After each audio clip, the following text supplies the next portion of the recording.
రావుపాలెం గ్రామంలో వైఎస్ఆర్ కాంగ్రెస్ పార్టీ మరి గ్రామానికి తిరుగుతూ జగన్మోహన్ రెడ్డి గారు గత 5 సంవత్సరాల్లో ఇచ్చిన పాలన, ప్రతి పేదవాడి సంక్షేమ పాలన మనం చూసాం. అది ప్రజలకు వివరిస్తూ నేను మా అన్న పెద్దన్న అన్నట్టుగా రెండోసారి అవకాశం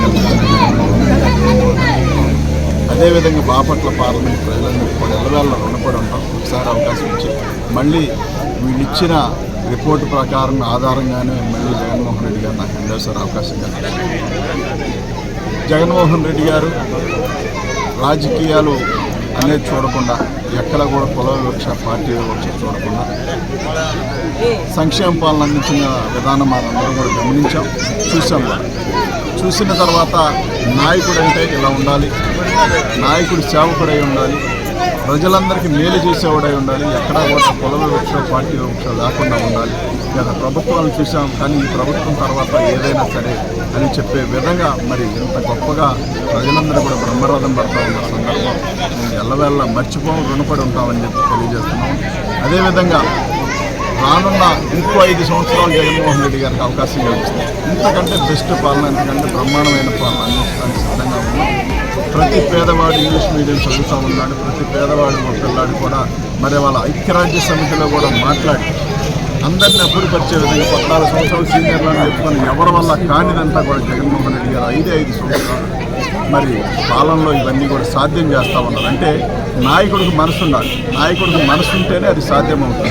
ఇవాళ అధికారం వస్తే అది పెత్తనంగా భావించి 15 సంవత్సరాలు 14 సంవత్సరాలు పాలించామని చెప్పుకున్న వ్యక్తిని ఏమయ్యా ఈ పాలన మళ్ళీ ఏం చూసి ఓటేయాలంటే చెప్పడానికి ఒక పథకం కూడా లేదు, అదే చంద్రబాబు. కానీ జగన్మోహన్ రెడ్డి గారు ఇచ్చిన తర్వాత ఇచ్చిన హామీల్లో 99% హామీలు నెరవేరు. ఎస్సీలు, బీసీలు, మైనార్టీలు, ఎస్టీలు రాజకీయంగాను ఆర్థికంగాను అన్ని విధాల జగన్మోహన్ రెడ్డి గారు భరోసానిస్తూ ఇంత గొప్ప పాలన చేశారు. కాబట్టి మళ్ళీ ఓటు అడుగుతాం.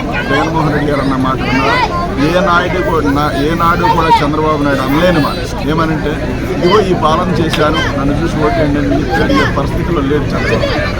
జగన్మోహన్ రెడ్డి గారు మీ ఇంట్లో మేలు చేశాను, మీ ఇంట్లో మేలు జరిగిందనుకుంటే నాకు ఓటేయండి, లేదంటే మీ ఇష్టం వచ్చిన వారికి ఓటేయండి అని అడిగారు. దమ్ము ఎవరికైనా ఉంది రాష్ట్రం మొత్తం మీద, దేశం మొత్తం ఒక జగన్మోహన్ రెడ్డి గారికి ఉంది. అది ఎందుకు ఉందంటే ప్రజలకు మేలు చేశాడు కాబట్టి ఆ మాట చెప్పగలుగుతాం. కాబట్టి ఈ గ్రామానికి స్పెసిఫిక్గా 11,20,00,000 రూపాయలు ఈ గ్రామానికి అనేక పథకాల ద్వారా వచ్చిందంటే మీరందరూ కూడా ఆలోచించవచ్చు. ఎప్పుడు చూసినా గత ప్రభుత్వాలు చేతులు దులిపి ఇంగ్లీష్ అన్నట్టుగా ఇస్తున్నవాడు, కానీ ఇవాళ మీ అభివృద్ధి మా ఎజెండా అన్నట్టుగా జగన్మోహన్ రెడ్డి గారి పాలన కొనసాగిస్తూ ఉన్న సందర్భంలో మళ్ళీ మరొకసారి అవకాశం కల్పిస్తారని చెప్పి ఈ రాష్ట్ర ప్రజలు, బాపట్ల పార్లమెంట్ ప్రజలందరినీ కూడా కోరుకుంటా ఉన్నాం.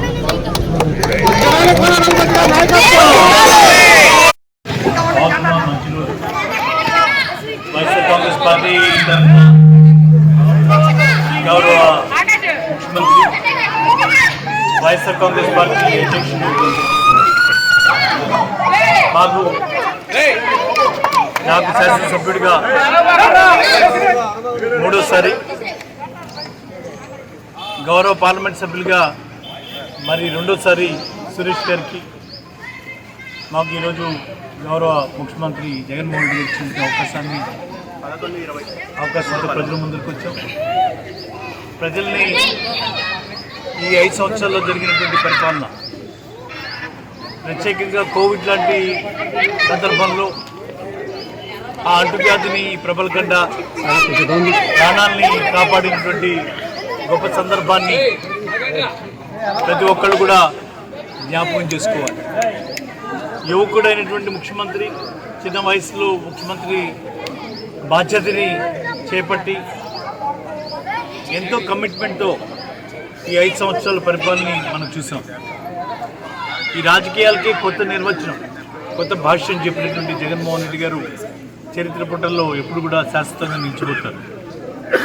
జగన్మోహన్ రెడ్డి గారికి ముందు తర్వాత అనే విధంగా రాజకీయాలు మారినటువంటి విషయాన్ని ప్రజలందరూ కూడా గమనించారు.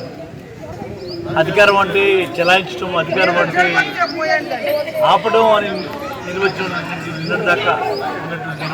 మార్చి అధికారం అంటే సేవ చేయడం, అధికారం అంటే ఇవ్వటం, అది ఏ వివక్ష లేకుండా ఇవ్వటం, కులాలకి, మతాలకి, భాషకి, ప్రాంతాలకి అతీతంగా, వర్గాలకి అతీతంగా ఏ రాజకీయ పార్టీకి నువ్వు ఓటు వేసావు అనేది కాకుండా అర్హత ప్రామాణికంగా ఏ రకంగా ఆయన చేసినటువంటి పరిపాలన శాశ్వతంగా, రాజకీయాలకు అతీతంగా, రాజకీయ పార్టీలకు అతీతంగా పేదవాడి గుండెల్లో చిరస్థాయిగా జగన్మోహన్ రెడ్డి గారు గూడు కట్టుకున్నారని చెప్పడంలో ఎటువంటి సందేహం లేదు. అది అతిశయోక్తి కూడా కాదు. ఈరోజు మరి ఆయన తీసుకున్నటువంటి అనేక పథకాలు, ఆ పథకాల్లో పేదవాడి ఇంటికి తలుపు తట్టినటువంటి సందర్భాలు, పలు సందర్భాలు.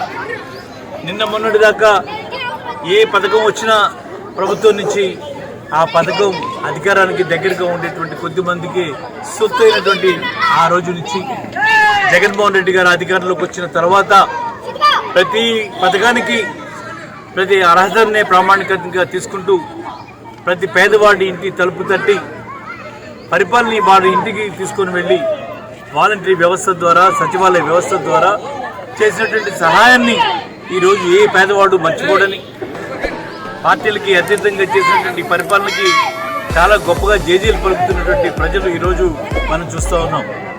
ప్రత్యేకంగా మూలపాల గ్రామం అంటే నాకు ఎంతో ఇష్టమైనటువంటి గ్రామం. మొదటి నుంచి నన్ను, మా కుటుంబాన్ని ఇప్పుడు కూడా ప్రేమించినటువంటి గ్రామం.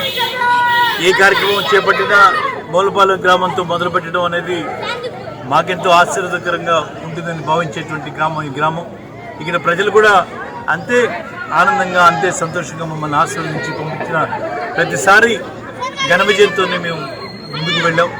ఆ క్రమంలోనే ఈరోజు మళ్ళా తిరిగి మూలపాలెం ప్రజలందరి ఆశీర్వాదాన్ని కోరుకోవడానికి ఈ గ్రామం నుంచే మరి నేను, పెద్దలు నందిగాం సురేష్ గారు పార్లమెంట్ సభ్యుడిగా ఇద్దరం కూడా మరి ఈ గ్రామం ప్రజల ఆశీస్సులు తీసుకోవడానికి మరి ఇక్కడికి రావడం